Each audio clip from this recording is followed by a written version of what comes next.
gives back so much. I see her at the Dulles Chamber events, at the Reston Chamber events, but she also works with Reston Interfaith, Fairfax County Park Foundation, as well as Homestretch. And something really interesting that we were just talking about is a foundation that she founded with her 6-year-old daughter, and it's called Let's Help Kids. And I hope that she shares a little bit of that story with you because it's really cute. Her daughter is 6, and her daughter wants to help people when she grows up, and it's really special. So without further ado, please help me welcome Jen Sterling.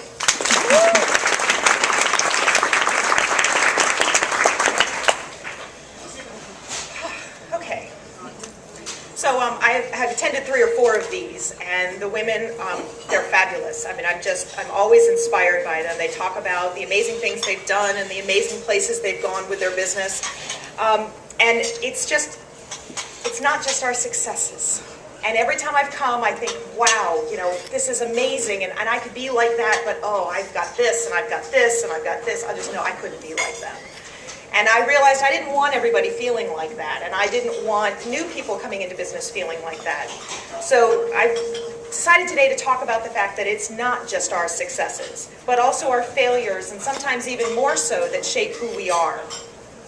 We succeed to the degree that we try, fail, and then learn from that failure and try again.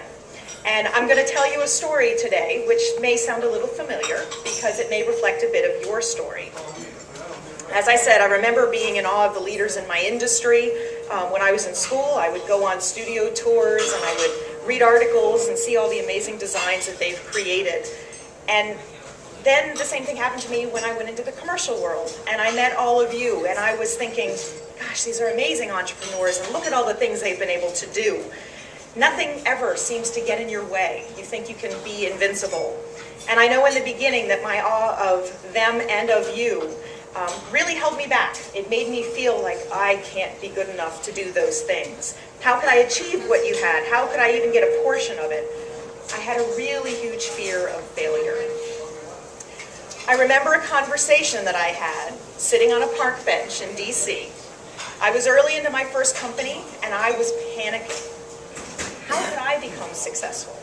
Was I ever going to catch on, or wasn't anyone else going to catch on to the fact that I was a total imposter as a business owner? I really shouldn't have been doing this by myself.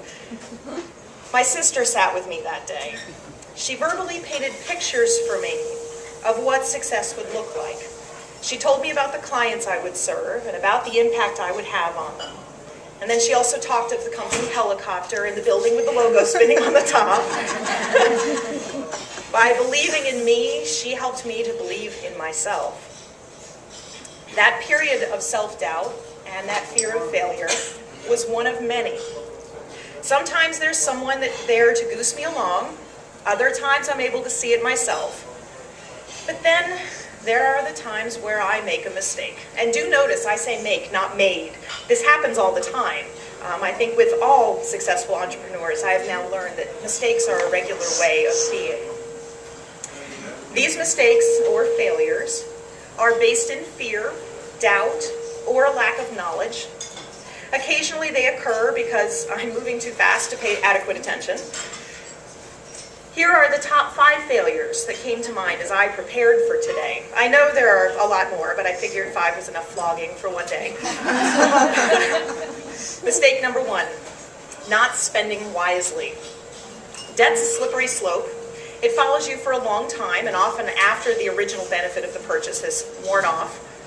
I started my business with 5 credit cards. I don't recommend it.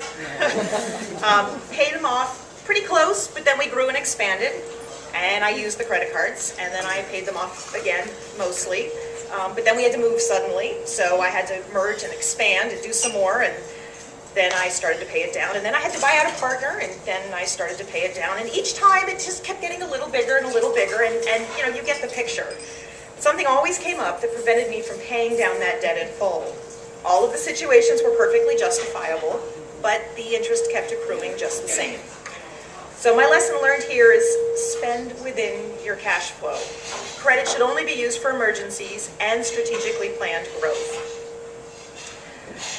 Okay, technical difficulties. Mistake number 2, asking for help, but becoming prey.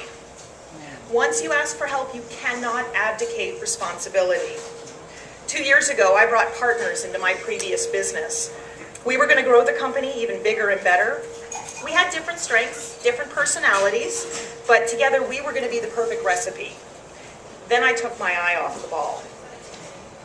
I figured they would do their part, I would do mine, and I was wrong. And I paid for that mistake by having to walk away from a brand I had built over the previous decade. The lesson here, stay involved so that when you ask for help, you get the help you asked for. Failure number 3, not knowing when to walk away. As an entrepreneur, you know that stubbornness can be a very good trait. My mother doesn't think so, but you know. It can hurt you if you're not vigilant. Sometimes it's a matter of refusing to see the right answer, or doggedly pursuing a case where even if you win, you lose, or pumping time and money into a bad situation. The lesson here is simple. Listen to the voices. We all have them. I have a whole committee. They don't mean we're crazy. They might just get you to stop banging your head against the wall before you turn it into a bloody pulp. Failure number 4. Believing that I can put myself off until tomorrow. You cannot always come last. And let me say that again. You cannot always come last. You know you do it. I just need to finish one more thing. I can stay up one more hour. I'll take that trip next year. I can make that doctor's appointment later. I'll get to the gym next week, or I just need to close one more deal, and then I'll do that for me. I learned this lesson the hard way. Look for the signs that your body is at the end of its rope. I pushed mine too far, and it took matters into its own hands. And I spent all of November through January sick as a dog. Endless colds, sinus infections, shingles. If it was stress-induced, I had it. It took the doctor at the CVS Minute Clinic to slap me out of it. I was too busy to see my regular doctor, so I ended up at CVS when I could barely function. And she said to me, "Your #1 job is to take care of Rachel's mom." I'd never thought about it that way before, and it made total sense. And like they say on the airplanes, put on your own mask first. Failure number 5, believing that I am what I do. With the exception of my sister, everyone here in the room knows me through work.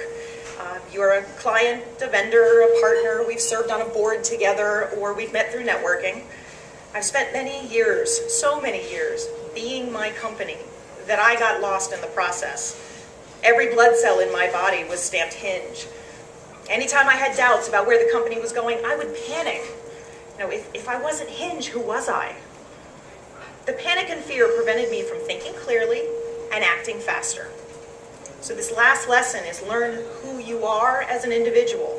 You are not your job, and you are not your company.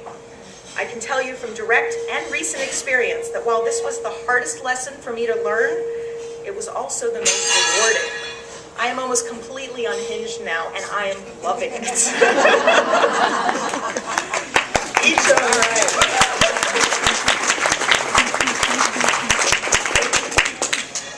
Each of these failures, they taught me a lesson. Each one made me stronger. Each was a building block in the success that I am and that I will become.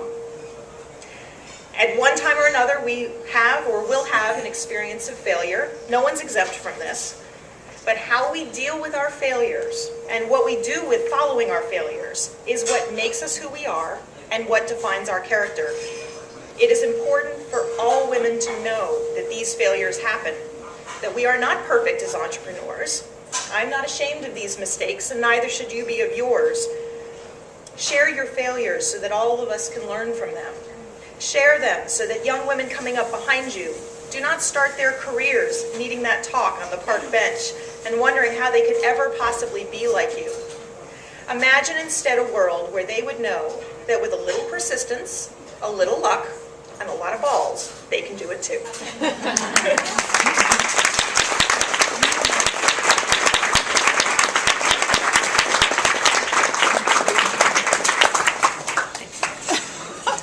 This is my sister.